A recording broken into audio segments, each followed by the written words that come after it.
उद्घाटित है देशर प्रथम under water metro tunnel.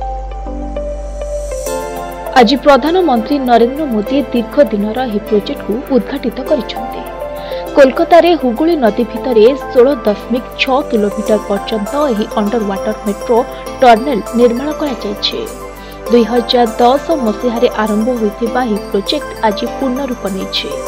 Tunnel उद्घाटन करिबा परे प्रधानमंत्री पिलाक सह मेट्रो यात्रा करिसेंती।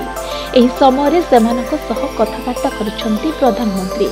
अंडर वाटर मेट्रो टनेल उद्घाटन करिबा परे आज प्रधानमंत्री पश्चिम बंगरे एक रैली को संबोधित करिसेंती। बारासतरे महिला समावेश को संबोधन करी नारी सशक्तिकरण एवं संदेश खाली प्रसंग मध्य उठाइछंती।